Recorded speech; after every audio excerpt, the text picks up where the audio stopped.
Sveiki, laba diena. Man labai smagu visą laiką kalbėti prieš auditoriją, kuri yra pavalgiusi. O iš televizijos ekrano man visą laiką smagu, kada žmonės žiūri laidą ar internete, ar televizijos ekrane, kada yra nepavalgę. Tai aš tikiuosi, kad mano pranešimui šitas dalykas tikrai padės. Tai aš šiandien noriu pakalbėti apie 30 būdų sužadinti įkvėpimą. Ir noriu kalbėti daugiau apie praktinius dalykus, todėl kad tiesiog tie visi parašymai, kalbos manęs paties niekada labai nežavi ir todėl aš noriu įkvėpti ir duoti tam tikrų patarimų, kuriais jūs galėsit pasinaudoti savo buityje, gyvenime ir darbe. Tai pradėsiu nuo to, kad klasikiniai įkvėpimo būdai. Klasikiniai įkvėpimo būdai turbūt daugelis yra girdėję.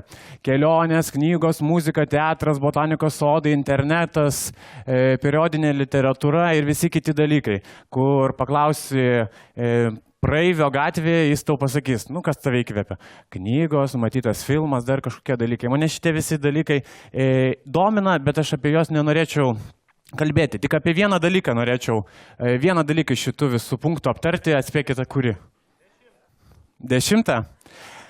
Seksas, meilė ir kvepalai? Ne, bet apie jį galiu pasakyti jums vieną, kad nors jūs nepažįstat ir mano antroji pusė nepažįsta jūsų, bet jinai jūsų nekenčia. Ir daugiausiai nekenčia organizatorių. Todėl, kad aš šiandien naktį, 2 valandą nakties užsiminėjau ne tais dalykais, kuriais turėjau užsiimti. Tai aš tikiuosi, kad bent vienas įkvėpimo šaltinis bus jūsų gyvenime panaudotas ir bent taip aš įprasminsiu šiandien tą savo naktinį darbą ir jausiuosi gerai. Tai aš norėčiau pakalbėti apie iš tikrųjų miegą.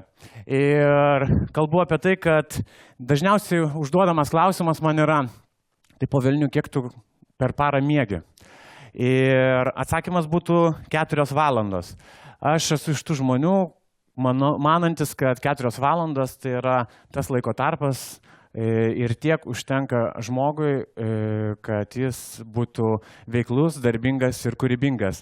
O kodėl aš miegu tik 4 valandas, nes manau, kad jeigu žmogus miega 8 valandas, tai aš 4 valandom pranašesnis už jį esu, nes kiti žmonės tuo metu miega, kol aš kuriu.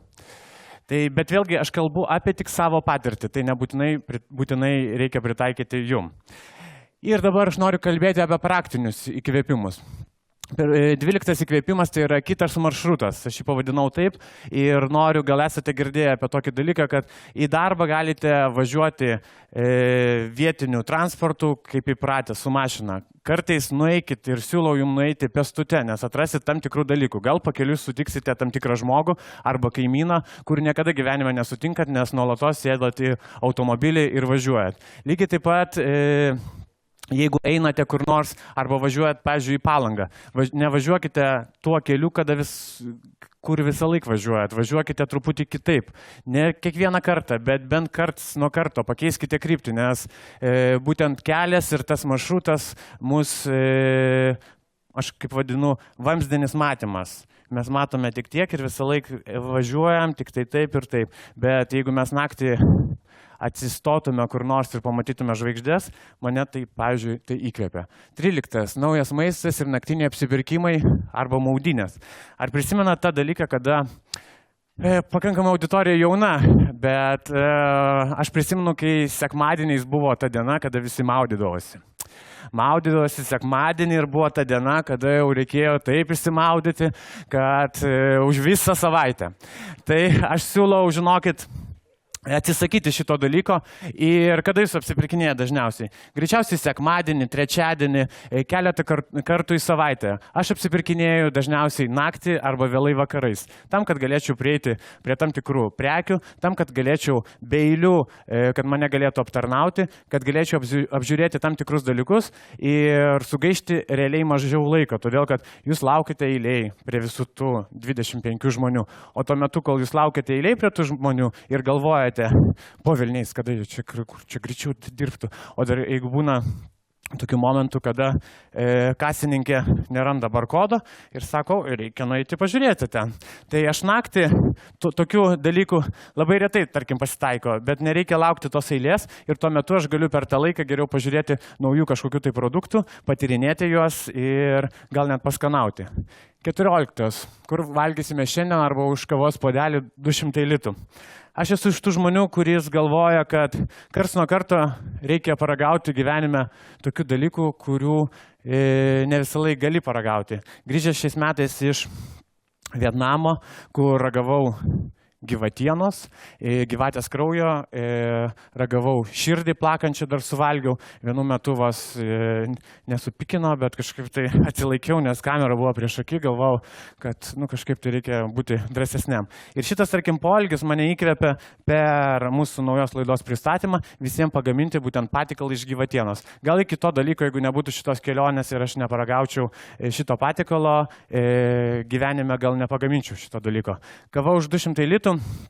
Indonezijoje yra, gal žinote, toks gyvūnėlis, musangas, jo pavadinimas, kuris kavos pupelės valgo ir po to išeina pro kažkurią vietą. Ne, tos pupelės ir tos pupelės yra pačios brangiausios pasaulyje.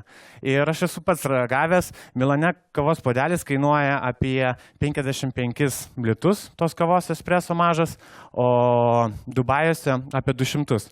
Bet aš kartais leidžiu savo tam, kad visi šitie dalykai mus įkvepia daryti tam tikrus dalykus realiam gyvenime kitaip. Tai tas pavyzdys su gyvatiena, tas pats pavyzdys su kavos puodeliu. Gal tas kavos puodelis ir naujas tas aromatas, nes ta kava truputį skiriasi nuo įprastos kavos, žymiai švelnesnis skonis ir aromatas visiškai kitoks. Bet iš tikrųjų nesijaučia to, ko jūs galvojate, kad turi jaustis. Taip, 15. Susirinkimas jojiko kostiumu. Kartais savo kolektyve arba buvusiam darbe aš mėgstu padaryti tokius eksperimentus ir pasakyti, kad susirinkimas bus visiškai kitoj vietoj. Turbūt esate iš savo patirties irgi darę susirinkimus, nežinau, ant dangoraižio, gal kokiam nors sporto manieže, nes vis kita aplinka mus įkvėpia kurti kitaip.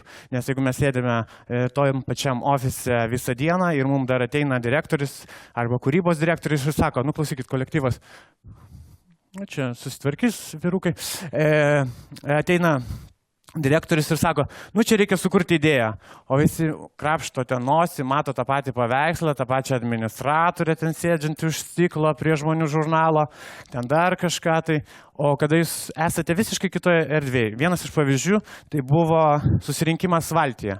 Buvo 3 komandos, aš visą būrį suskirščiau 3 komandos ir išplaukė 3 valtis, yra tik tai pusvalandis laiko ir reikia sugalvoti kuo originalesnę idėją. Ir atspėkit, kad po tokio susirinkimo ir po tokio idėjų generavimo tikrai idėjos buvo visiškai kitokios, negu mes sulauktume rezultato sėdint ofise. Dėl ko jojiko? Kartais pagalvokite apie tai, kad sporto manieže nebūtina vien tik sporto manieže organizuoti susitikimą, bet būtina tada ir apsirengti tinkamai.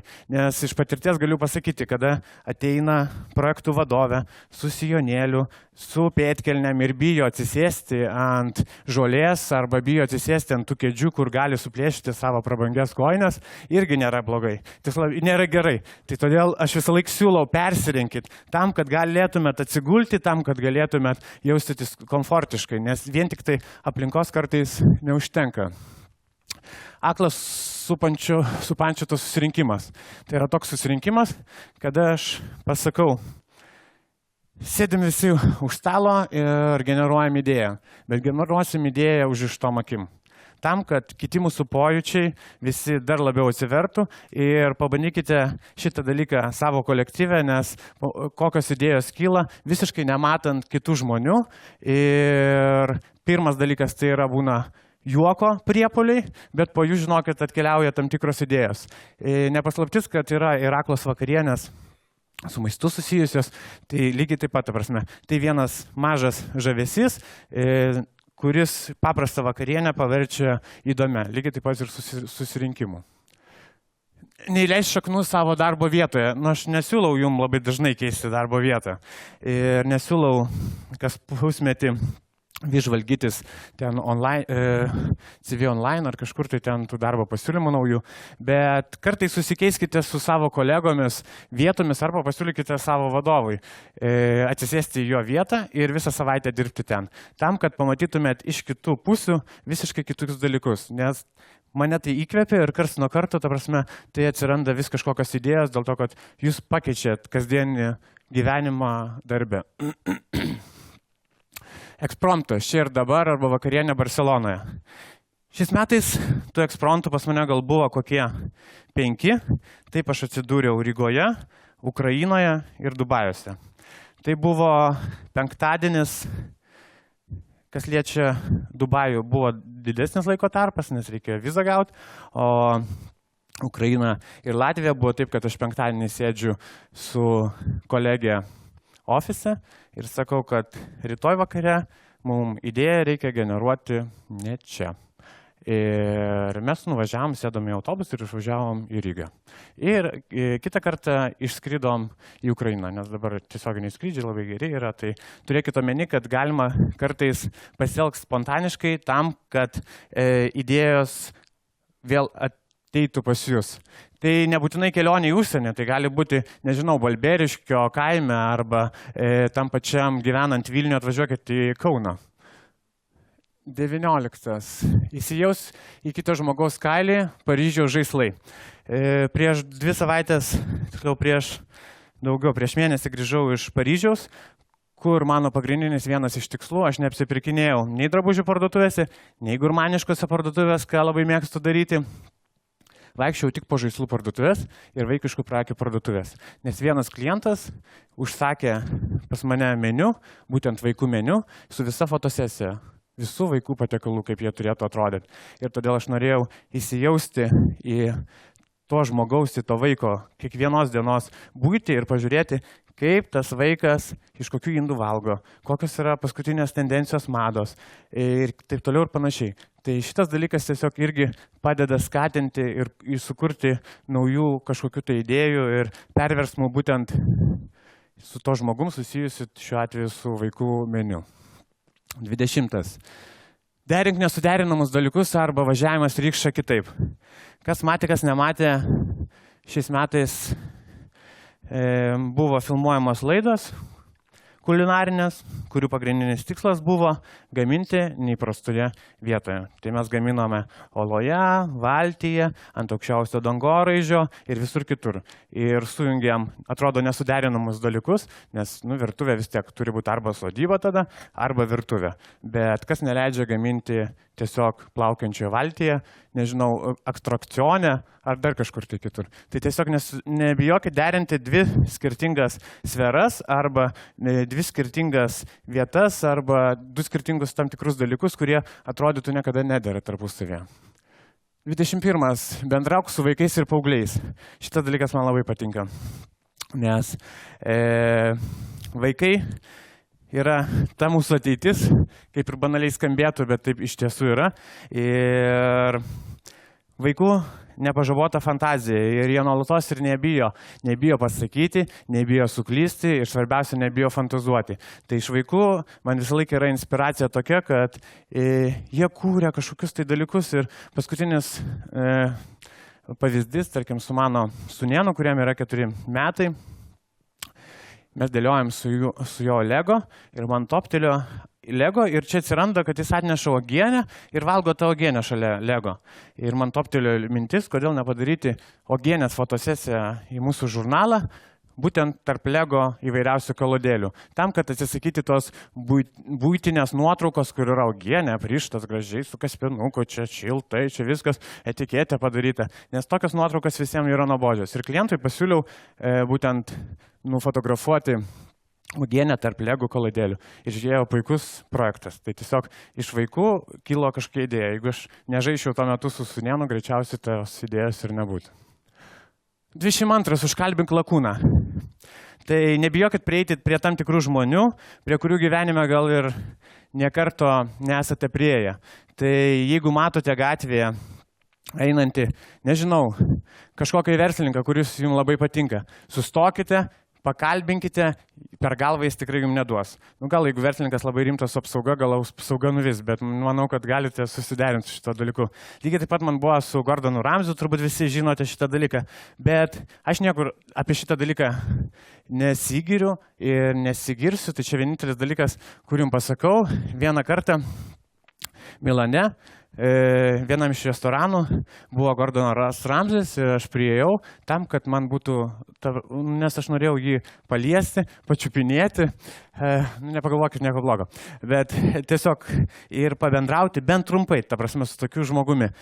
Po šio susitikimo aš nusipirkau visas įmanomas Gordono Ramsio knygas, išstudijau jos turinį, taip pat pažiūrėjau laidas ir tai buvo tokia lengva inspiracija man, kad aš pažinau žmogų, kurio anksčiau gal ir bijojau ir gal gyvenime niekada šiaip kažkur tai gyvenime nesutikčiau. Tai nebijokit užkalbinti, gal kad ir Lakūną, nors žinau, kad jeigu Lakūną kalbinsi, tai pasibaigs nelabai gerai. Nebent jis ne lėktuve būtų. Stebėk pasaulį per savo projekto prizmę ir alkoholis. Tai čia panašus pavyzdys su vaikais, nežinau, kodėl juokitės dėl to alkoholio, bet dabar vienas vykdomas mano projektas, būtent kulinarinių klasių mokyklose, ir aš sau daviau žodį, kad iki 1 klasės įrengimo aš visiškai atsisakau alkoholio tam, kad blaiviai galėčiau mąstyti apie tam tikrą projektą ir vienytis ir susitapatinti su savo projektu tam, kad būtų man lengviau. Tai čia nebūtinai alkoholis, čia gali būti, nežinau, jeigu jūs kūrėte kažkokį tai mados naują gaminį, tai susitapatinkite su tam tikrais mados žurnalais. Gal į darbą visą laiką vaikščiokite, visą laiką su tuo lietpalčiu, apie kurį visą laiką galvojate ir kuris jūs įkvėpia ir kurį jums reikia sukurti kažkam tai. Tam, kad kuo arčiau būti to projekto. 24. Ekskursija elektros parduotuvė. Pavadinau šitą dalyką tokiu dalyku, kad esmė yra tokia, kad nebijokite ir būkite ryžtingi nueiti ten, kur niekada gyvenime nesate buvę. Tai tarkim, aš labai mėgstu kulinariją, tai man viskas tas patinka, bet aš nebijau ir kartais įsiprašau į mezginių fabriką, įsiprašau į tam tikrų vinių gamyklą, tam, kad pamatyti visiškai kitokią aplinką, negu esu kiekvieną dieną su tuo susijęs. Tai tiesiog mažas patarimas, būkite ten, kur niekada į savęs ten neįsivaizduojat. Ir vienas iš paskutinių tokių pavyzdžių, tai elektros parduotuvėje man atėjo tokia inspiracija sugalvoti LED tortą su azotu ir būtent su to ledu, kuris yra šviečiantis ir ant jo mes dėliojame tą visą savo visus tos pyragaičius. Nes aš pamačiau ten ledą šviečiantį, ten buvo skirtingų spalvų ir sakau, kaip čia veikia mechanizmas. Ai, čia įkraunamas, nėra baterijų.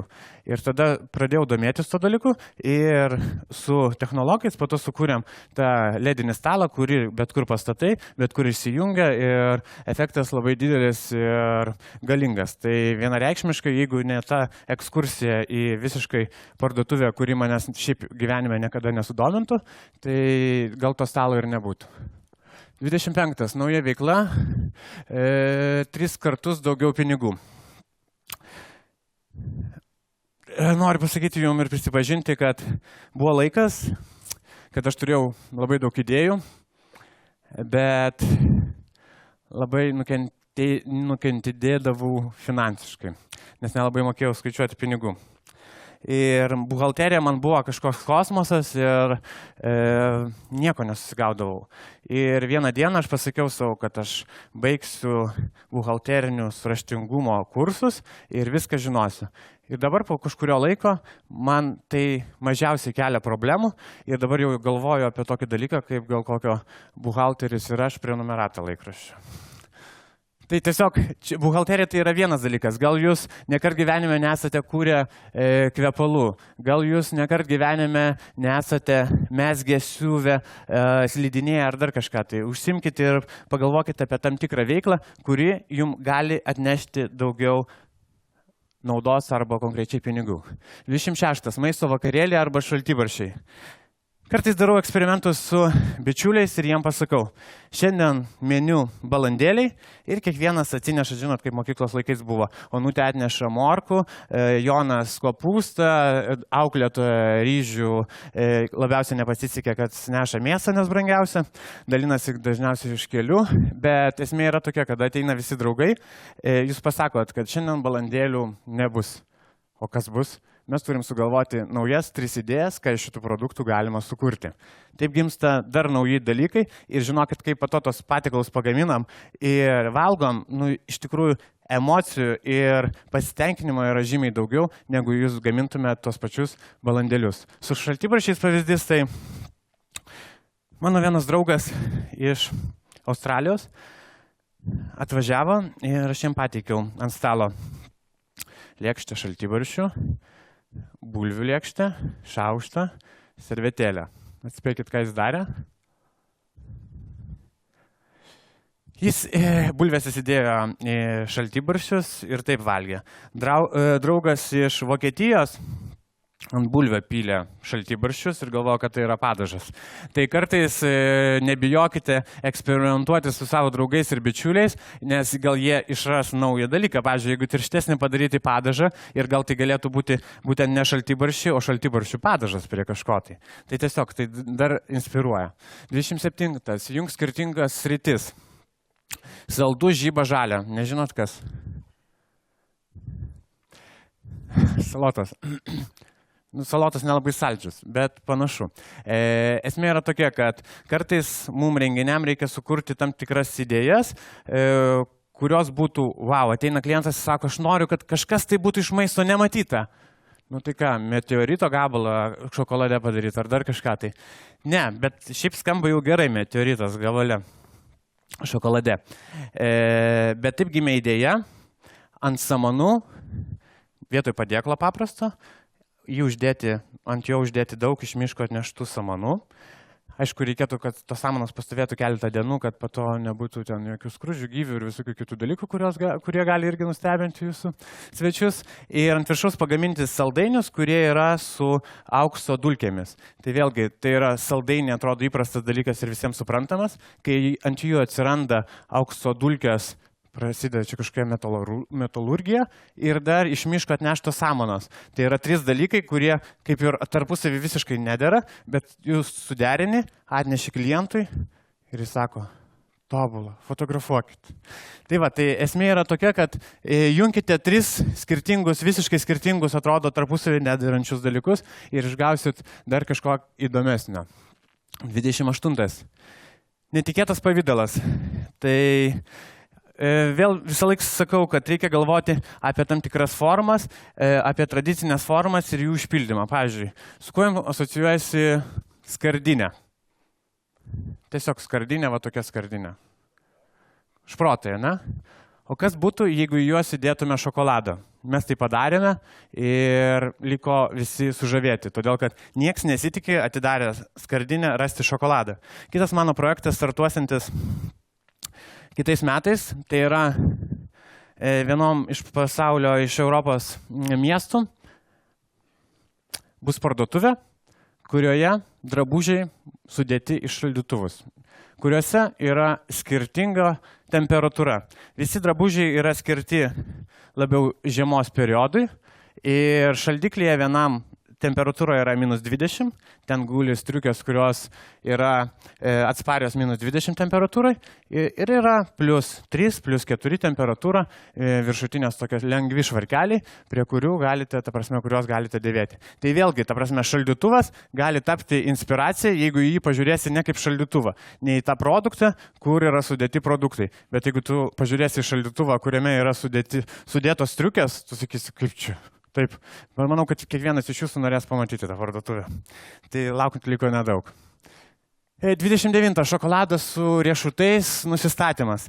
Labai nemėgstu nusistatymų ir dažniausiai visiems sakau, kad tai žlugdo idėjas ir kartais net labai geras idėjas. Tai yra, pavyzdžiui, Aš labai nemėgstu, noriu prisipažinti šokolado ir aš esu alergiškas riešutam. Bet esu pagaminęs turbūt kokių 70 ar 80 patiekalų, kuriuose yra ir riešutai, ir šokoladas. Bet jeigu būtų nusistatymas, kad ne, aš negaminsiu, nes riešutam aš alergiškas, arba ne, aš negaminsiu, nes šokolado nemėgstu, arba buvo periodas, kada nemėgau paprikų, bet tai nereiškia, kad aš negaliu gaminti, ta prasme, su jomis. Ir kai ateina į restoraną žmogus ir sako, kaip čia taip? Kodėl pas jis jautienos nėra? Nes virtuvės šefas tiesiog nemėgsta jos. Tai yra labai vaikiška daryti tam tikrus sprendimus, tai todėl sakau, kad nusistatymą reikia palikti už durų tam, kad įkvėpimo liktų ir jo būtų daugiau. 30 paskutinis, ras ko nemėgsti, tai irgi gali įkvėpti. Mes labai kartais nemėgstam ir nekenčiam savo konkurentų. Bet žinokit, aš savo konkurentų mokausi ir žiūriu, kaip nereikia daryti. Ir jie yra mano inspiracinis šaltinis, todėl kad dažniausiai jie klysta ir tie dalykai, kuriuos jie daro blogai, mane skatina daryti dar geriau. Tai tiesiog visą laiką pažiūrėkite į priešą, į konkurentą arba į tam tikrą nemėgstamą dalyką iš kitos pusės, nes tai irgi gali įkvėpti. Ir tokios trumpos išvados, mano asmeninės išvados. Svarbiausia nebijoti kvailioti ir būti vaiku, nes kaip ir minėjau, svajonės, fantazijos yra viso ko vaikų pagrindas. Tai didžiausia bėda visų suaugusių būti vaiku. Ta prasme, nebijoti būti vaiku. Nuolat įsirašinėti. Aš nuolatos turiu dabar jau telefoną, kurį laikau šalia ir įsirašinėju visas savo idėjas, nesvarbu, ar tai būtų skrydis lėktuvu, ar tai būtų 4 ryto atsikėlimas nuo barbenančios signalizacijos prie namų, ar tai būtų kažkokia tai laida, kur aš pasižymiu tam tikrus dalykus, bet niekada nelaikau tik tai telefone visų savo užrašų. Jos visą laiką perkeliu ar savaitės pabaigoj, arba mėnesio pabaigoj į užrašų knygutę ir tą užrašų knygutę visą laiką saugau ir laikau, nes nežinau, kada reikės tos ar vienokios ar kitos idėjos.